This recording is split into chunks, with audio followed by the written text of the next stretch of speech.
तो एपिसोड की शुरुआत होती है और हमें दिखाया जाता है लिनफी को, जो कि एक कुर्सी पर बैठा हुआ होता है और उसके सामने एक लड़की होती है जो कि एक पिंजरे के अंदर बंद थी। वो जैसे ही लिनफी को देखती है तो वो बहुत ज्यादा डर जाती है, मगर फिर लिनफी उससे कहता है कि चलो मुझे बताओ कि तुम्हें ये सब कुछ किसने करने के लिए कहा है। तो वो लड़की कहती है कि हम लोग नानडोरा स्नेक्स हैं, जो कि हमेशा से इस दुनिया से छुप कर रहते हैं, मगर उस इविल सेक्ट के लोगों ने हम लोगों को आकर एक नया ऑर्डर दिया। वो चाहते थे कि हम लोग एक डिवाइन एजेंट को ढूंढें। वो इतने खतरनाक लोग हैं कि हम उनकी किसी भी ऑफर को ठुकरा नहीं सकते, ना ही हम लोग उनसे लड़ सकते हैं। ये सुनकर लिनफी कहता है कि अच्छा तो ये उन वेस्टर्न चर्चेस का काम है। वो लड़की उसे बताती है कि जब फर्स्ट टाइम तुम्हारी अवेकनिंग हुई थी उस वक्त से ही हम लोग तुम पर नजर रख रहे हैं, और उस वक्त हमारी मुलाकात तुम्हारे उसी दोस्त यीफाई से हुई थी, इसलिए हम लोगों ने यीफाई की मदद से तुम्हें स्कूल के अंदर ट्रैप करने की कोशिश की। मगर हम लोगों ने ये नहीं सोचा था कि तुम्हारी वो डिवाइन आइज हमारी हिडन पर्सनैलिटी को भी ढूंढ सकती है। अगर तुमने नाइट वॉच की मदद ना की होती तो शायद हम लोग अपने मिशन में कामयाब हो जाते और तुम वहीं पे ही मार दिए जाते। जिस पर लिनफी कहता है कि हाँ, मगर तुम लोग तो बुरी तरह फेल हो गए। तुम लोगों ने इतनी बेकार चाल चली जिसकी वजह से तुम लोगों का हारना तो बनता ही था। अपनी पर्सनैलिटी को छुपाना, वो भी अपने एसेंस के बगैर, बहुत ही ज्यादा मुश्किल होता है। मगर हमें दिखाया जाता है कि वहाँ पे नानडोरा स्नेक भी होती है। वो कहती है कि ये ट्रिक कोई बेकार ट्रिक नहीं थी। अगर तुम्हारा ये दोस्त यीफाई हमारे पूरी तरह से कंट्रोल में आ जाता तो शायद तुम कब के मर चुके होते। ये मेरे बाकी स्नेक चिल्ड्रन से बिल्कुल डिफरेंट है। जब मैंने इसकी बॉडी पर हमला किया था उस वक्त इसकी बॉडी को मैंने बिल्कुल प्रिजर्व कर दिया था, और जब मैंने इसकी बॉडी पर पूरा कंट्रोल कर लिया था तो उस वक्त इसकी बॉडी को गहरी नींद में चले जाना चाहिए था, मगर इसकी बॉडी गहरी नींद में जाने के बजाय और भी ज्यादा एक्टिव हो गई और इसने वापस से अपनी बॉडी पर अपना कंट्रोल ले लिया। तुम्हारी नाइट वॉच ने इसकी मेमोरीज को पूरी तरह से इरेज कर दिया था, मगर उसके बावजूद भी हमेशा ऐसा लगता था कि जैसे उसकी मेमोरी कभी भी गई नहीं है, बल्कि उसे हर एक चीज अच्छे तरीके से याद है। खासतौर पर वो तुम्हें कभी भी नहीं भूला था। शुरू से लेकर अब तक मैं इसे नोट करती आ रही हूँ, ये बहुत ही ज्यादा रहमदिल है। तो यीफाई के बारे में बातें सुनने के बाद फिर लिनफी खड़ा होकर यीफाई के पास चला जाता है और उसकी हालत देखता है तो उसे पता चलता है कि यीफाई एक सदमे में चला गया है, जिसकी वजह से वो बहुत ज्यादा सैड है। जिसके बाद वो रोते हुए लिनफी से कहता है कि सब कुछ झूठ था, मेरे पास किसी तरह की कोई फैमिली थी ही नहीं, यहाँ तक कि मैं तो इस दुनिया में भी एग्जिस्ट नहीं करता।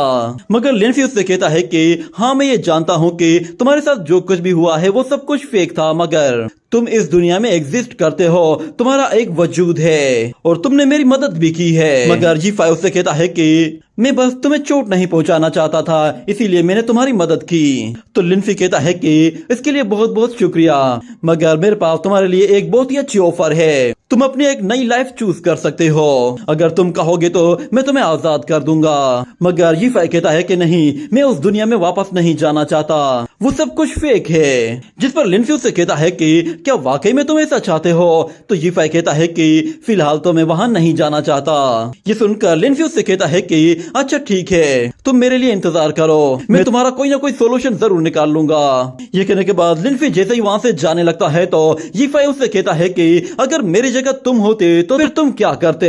तो लिनफी उससे कहता है कि तुम मुझे अच्छे से जानते हो, अगर मैं तुम्हारी जगह होता तो मैं क्या करता। ये सुनते ही यीफाई और भी ज्यादा रोना शुरू कर देता है, जिस पर लिनफी को भी उस पर तरस आने लगा था और वो कहता है कि मैंने अपनी पूरी लाइफ में यीफाई को कभी भी इतना ज्यादा रोते हुए नहीं देखा। मगर अचानक फिर सिस्टम लिनफी को एक ऑफर देता है। उसके सामने एक एग्रीमेंट आ जाता है जो कि यीफाई से रिलेटेड था। लिनफी को ये ऑफर दी जाती है कि अगर वो उसे आजाद कराना चाहता है तो वो उसे इसी हॉस्पिटल के अंदर एक नर्सिंग कैरेक्टर दे सकता है।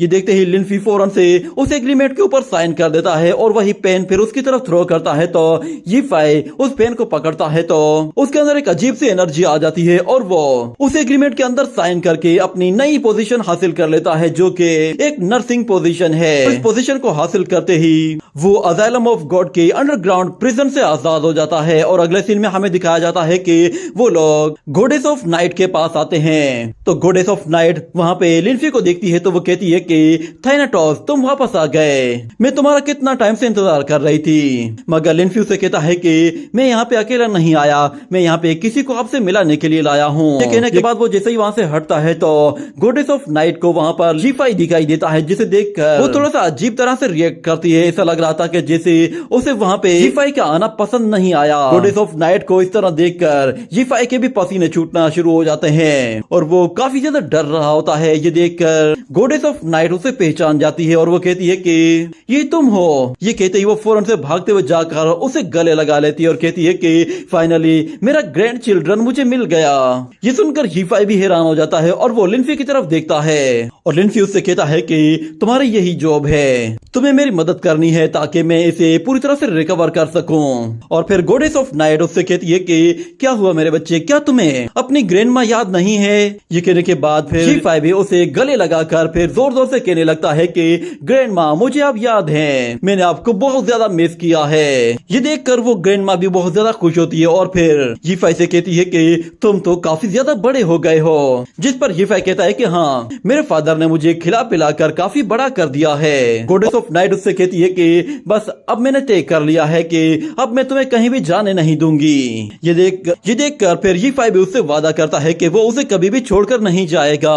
तो गॉडेस ऑफ नाइट के खुश होने की वजह से उसकी मेमोरी रिकवर होना शुरू हो जाती है और वो अब 23% रिकवर कर चुकी होती है। और फिर हम लोग लिनफी के हाथ में एक पेपर देखते हैं। उसी टीचर की बात याद आती है जो कि लिनफी से कह रहा था कि मेरे पास एक यही डॉक्यूमेंट है। ये कहने के साथ ही ये सीन यहीं पे ही कट हो जाता है। अगले सीन में हमें दिखाया जाता है कि लिनफी ये सारी बातें जाकर अपने कैप्टन को बताता है और कहता है कि ये नांडोरा स्नेक वाला इंसिडेंट डेविल चर्च की वजह से हुआ है। जिसके बाद ली चेंग कैप्टन से कहता है कि हम लोगों ने उस स्कूल के अंदर सभी टीचर्स और स्टूडेंट्स की मेमोरीज को क्लीन कर दिया है, मगर उस नांडोरा स्नेक का हेड पता नहीं कहाँ चला गया है। और फिर दूसरी तरफ हमें दिखाया जाता है एक ओल्ड ग्रैनी को। वो अपना खाना खाने के लिए एक टेबल के पास आती है तो उसे दिखाई देता है कि वहाँ पर एक चिट पड़ी हुई है जिसपे लिखा हुआ है कि ग्रैंडमा ली चेंग ने आपका रेंट पे कर दिया है। और फिर वहीं पे ही उसका एक ग्रैंडसन आता है और वो भी आते हुए कहता है कि ग्रैंडमा पता नहीं किसने मेरा रेंट पे कर दिया है। और फिर दूसरी तरफ हमें उसी टीचर को दिखाया जाता है जिसके पास एक बैग होता है और वो उस बैग के साथ किसी लैब के अंदर चला जाता है। वहाँ पे जाते ही वो फौरन से फिंगर को प्रेस करके दरवाजा खोलता है और अंदर जाता है तो हम देखते हैं कि उस लैब के अंदर तो बहुत सारे क्रीचर्स मौजूद होते हैं। वो टीचर वहाँ पर उन सारे के सारे क्रीचर्स के ऊपर स्टडी कर रहा होता है और उसके बारे में किसी को कुछ भी पता नहीं था। वो काफी लंबे टाइम से इन क्रीचर्स के ऊपर सीक्रेटली इन्वेस्टिगेशन कर रहा था। और फिर जैसे ही वो उस बैग को खोलता है तो हमें दिखाया जाता है कि उस बैग के अंदर तो नांडोरा स्नेक का सिर होता है। वो उस सिर को चोरी छुपे अपने लैब में लेकर आया था ताकि वो वहाँ पर स्टडी कर सके।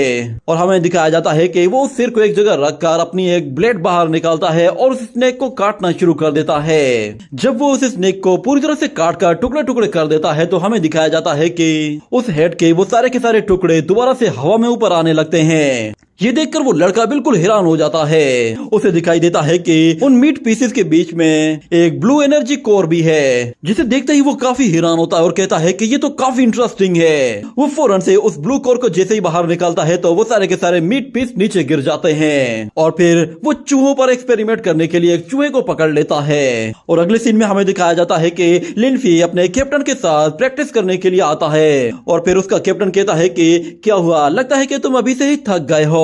मगर लिनफी उसे कहता है कि कैप्टन अभी तो मैंने बस शुरुआत ही की है। ये कहने के बाद वो दोनों जैसे ही आपस में फाइट करते हैं तो लिनफी इस मर्तबा अपने स्किल्स का इस्तेमाल करता है, जिस पर उसका कैप्टन भी हैरान हो जाता है क्योंकि अब वो काफी इंप्रूव कर चुका होता है। उसकी स्पीड और उसके स्किल्स पहले के मुकाबले में अब इतने स्ट्रॉन्ग हो गए थे कि उसके कैप्टन को भी अब अपना पूरा जोर लगाना पड़ रहा था। और कैप्टन उससे कहता है कि मैं तुम्हें इस वक्त किसी और सिटी की तरफ भेजना चाहता हूँ और तुम्हारे साथ एजेंट 136 भी जाएगी, इसलिए उसे ज्यादा तंग मत करना। और फिर अगले सीन में हमें दोबारा से जुआंग को दिखाया जाता है। वो इंस्ट्रक्टर युआन के साथ मौजूद होता है और वो इंस्ट्रक्टर को बताता है कि हम लोगों ने एक नए बंदे को हायर किया है और उसकी ट्रेनिंग के लिए हम लोग कुछ एडवांस कॉम्बैट ट्रेनिंग वेपन्स को यूज करना चाहते हैं और इस वक्त हम लोग उसे चेंगनांग सिटी भेज रहे हैं। उम्मीद है कि चेंगनांग सिटी में आप लोग उसे हर तरह की फैसिलिटी प्रोवाइड करेंगे। मगर इंस्ट्रक्टर युआन इसके लिए साफ साफ मना कर देता है और उससे लिनफी के बारे में और भी ज्यादा इन्फॉर्मेशन मांगता है तो जुआंग उसे साफ साफ मना कर देता है और कहता है कि फिलहाल मैं आपको उसके बारे में ज्यादा इन्फॉर्मेशन प्रोवाइड नहीं करूंगा। हमारी नाइट वॉच आपको बहुत ज्यादा सपोर्ट करती है, इसलिए आपको इतनी सपोर्ट तो करनी ही चाहिए। और ऊपर से हम ये भी चाहते हैं कि आप कुछ इलाइट सोल्जर्स को उसकी निगरानी पर रखें। इससे उम्मीद है कि कुछ एनवायरनमेंट चेंज जरूर होगा। ये कहने के बाद वो उसे एक शीट दिखाता है, जिसे देखकर इंस्ट्रक्टर काफी हैरान होता है और कहता है कि ये क्या बकवास है, मैं खुद एक हेक्साग्राम बना लूंगा।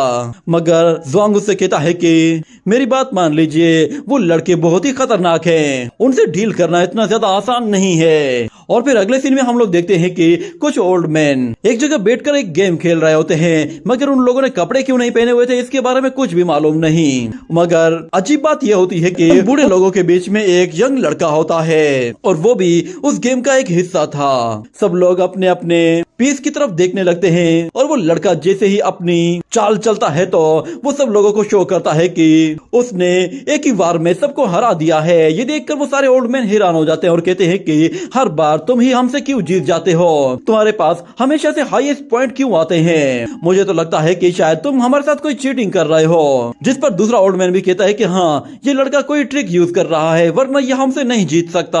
ये कहने के बाद वो लड़का कहता है कि अच्छा, तो तुम्हें लगता है कि मैं कोई ट्रिक यूज कर रहा हूँ। ये कहने के बाद अचानक हमें दिखाया जाता है कि उस लड़के के कुछ गार्ड्स अंदर आ जाते हैं, जिन्हें देखकर वो सारे ओल्ड मैन हैरान हो जाते हैं। वो गार्ड सीधा उन लोगों के पास आते हैं तो वो लड़का फौरन से उठकर वहां से जाने लगता है। ऐसा लग रहा था कि जैसे वो वहां का कोई अमीर ज़्यादा है जिसके पास ढेर सारी दौलत है। और फिर वो जैसे ही बाहर जाता है तो उसके गार्ड्स उन ओल्ड मैन के पास आते हैं और अपने जेब में जैसे हाथ डालते हैं तो वो सारे के सारे बूढ़े लोग डर जाते हैं। मगर वो गार्ड्स पॉकेट के अंदर से कुछ गोल्डन वॉचेस बाहर निकालते हैं और वो लड़का जाते जाते उन लोगों से कहता है कि तुम्हारे साथ गेम खेलकर बहुत ही अच्छा लगा, आज से तुम लोग मेरे दोस्त हो। ये कहने के बाद वो जैसे ही बाहर जाता है तो बाहर उसके लिए एक बहुत ही लग्जरी गाड़ी खड़ी हुई होती है, जिसके अंदर बैठकर वो वहां से चला जाता है। और फिर दूसरी जगह हमें दिखाया जाता है एक लड़की को जो कि स्कूल से वापस आ रही होती है, मगर रास्ते में कुछ लड़के उसे रोक लेते हैं और उनमें से एक लड़का उस लड़की से कहता है कि तुम इतना डर क्यों रही हो, मैं तो बस तुमसे दोस्ती करना चाहता हूँ। ये सुनकर वो लड़की और भी ज्यादा डर जाती है और अपने सामने अपना बैग लाकर अपने आप को छुपाने की कोशिश करती है, जिस पर वो लड़का कहता है कि अरे ये क्या, तुम तो इतना शर्मा रही हो, और जरा ये देखो तुम्हारे इस बैग पर एक छोटी सी किटन है। मुझे सच में बिल्लियां बहुत पसंद हैं और लगता है कि शायद तुम्हारे स्कर्ट में भी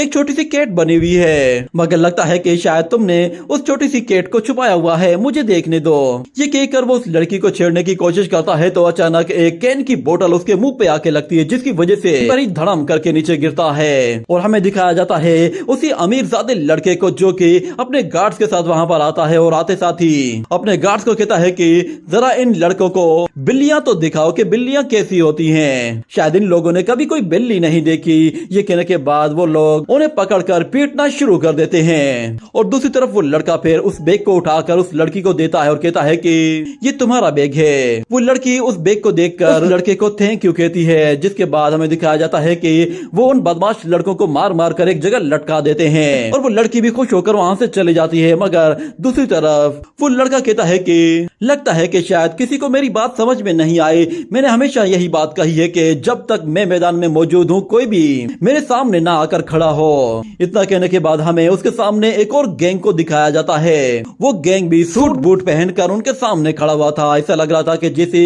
वो उनके टक्कर के दुश्मन हैं। और इतने में फिर एक गार्ड उस लड़के को एक बेस बेड ला कर देता है और इस तरह फिर उन दोनों गैंग के बीच में लड़ाई शुरू हो जाती है। और अगले सीन में हमें एक सेक्ट का सीन दिखाया जाता है, जहां हम लोग फाइनली एक कल्टीवेटर को देखते हैं। उसके पास एक मोंक आता है और आकर उससे कहता है कि मेरे ख्याल से अब तुम्हें यहाँ से चले जाना चाहिए। ये कहने के बाद अचानक वो लड़का जैसे ही आंख खोलता है तो हमें उसके पीछे एक अजीब सी फायर पावर दिखाई जाती है। वो जैसे ही खड़ा होता है तो जमीन पूरी तरह से लावा की तरह बन जाती है और उसके अंदर से हाथ बाहर निकलने लगते हैं, जो कि उस लड़के को वहां से जाने से रोक रहे होते हैं। और वो जैसे ही उस रूम से बाहर निकलता है तो वो जायंट हैंड्स उसका पीछा करते हुए उस दरवाजे तक आ जाते हैं, मगर वो लड़का उन हैंड्स को वहीं पर ही रोक देता है और वो ओल्ड मॉन्क उससे कहता है कि हमेशा याद रखना कि लोगों को मारना एक बहुत बड़ा गुनाह है। और हाँ, मैं तुम्हें एक और बात भी याद दिलाना चाहता हूँ। तुम्हें चेंगनान सिटी की तरफ जाना है और वहाँ पर जाकर एक नोबल पर्सन से मिलना है। अगर सच में तुम उस गॉड एजेंट से मिल जाते हो तो तुम्हारे पास एक बहुत ही सुनहरा मौका होगा, तुम अपने सारे गुनाहों को माफ करवा सकते हो। तो डिवाइन एजेंट का सुनते ही वो बंदा कहता है कि क्या वो कोई एजेंट ऑफ गॉड है, मगर मैं उसके बारे में पता कैसे लगाऊंगा, वो दिखता कैसा है, उसका नाम क्या है, कुछ भी तो मुझे मालूम नहीं। मगर फिर वो मॉन्क उससे कहता है कि तुम्हें मेरे पास कल्टीवेशन करते हुए 10 साल हो गए हैं, तुम्हें मेरी बातों से अंदाजा हो जाना चाहिए था कि वो गॉड एजेंट कैसा होगा। जब तुम उसके सामने आओगे तो तुम्हें वो खुद ब खुद दिखाई दे जाएगा, उसे देखकर खुद से पहचान भी लोगे। ये कहने के बाद फिर वो अपने मास्टर से वहां से जाने की इजाजत मांगता है। और फिर दूसरी तरफ हमें वेस्टर्न चर्च का सीन दिखाया जाता है, जहाँ पर लिन्फी की एक तस्वीर पड़ी होती है और वहाँ पे एक बंदा अपना मास्क उतार देता है और कहता है कि वो divine agent God night watch के हाथ में लग गया, सच में बहुत ही अफसोस की बात है। और फिर दूसरी तरफ हमें होंग जी को दिखाया जाता है जो कि अपने घर की तरफ जा रही होती है और कैप्टन और शाओनान दोनों मिलकर लिन्फी को एक स्टेशन पे छोड़ने के लिए जाते हैं। और इस तरफ शाओनान जैसे ही अपने रूम की तरफ जाती है और दरवाजा खोलती है तो वहाँ पर एक जोरदार धमाका होता है, जिसकी वजह से उस बिल्डिंग में पूरी तरह से आग लग जाती है। और उसी बिल्डिंग के नीचे हमें वेस्टर्न चर्च का एक बंदा भी खड़ा हुआ दिखाई देता है जो कि काफी देर से होंग जी का इंतजार कर रहा था।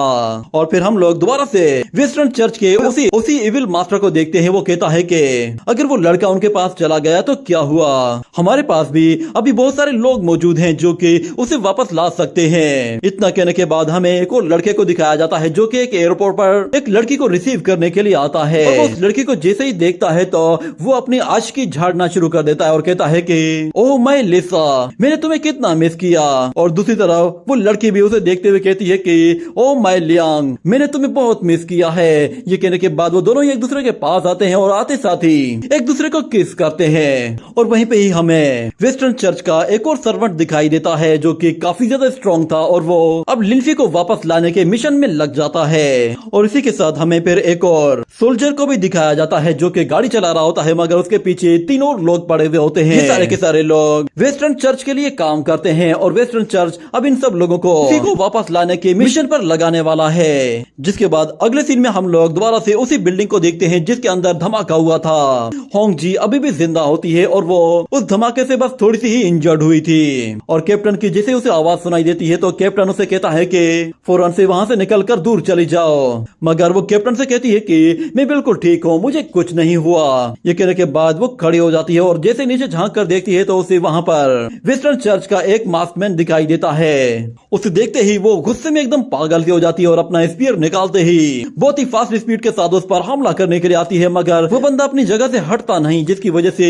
होंग जी अपना स्पीयर उसे मारने के बजाय सीधा जमीन पर दे मारती है। उसे देखते ही वो थोड़ी देर के लिए बिल्कुल खामोश होकर उसके साथ खड़ी हो जाती है। ऐसा लग रहा था कि उस मास्कमैन की शक्ल में कोई जाना पहचाना बंदा उसके सामने आ गया था। और इस तरफ हम लोग वेस्टर्न चर्च को देखते हैं। वेस्टर्न चर्च का मास्टर कहता है कि हम लोग नाइट वॉच के अगेंस्ट वार शुरू कर रहे हैं, या तो वो लड़का हमारा होगा या फिर मारा जाएगा।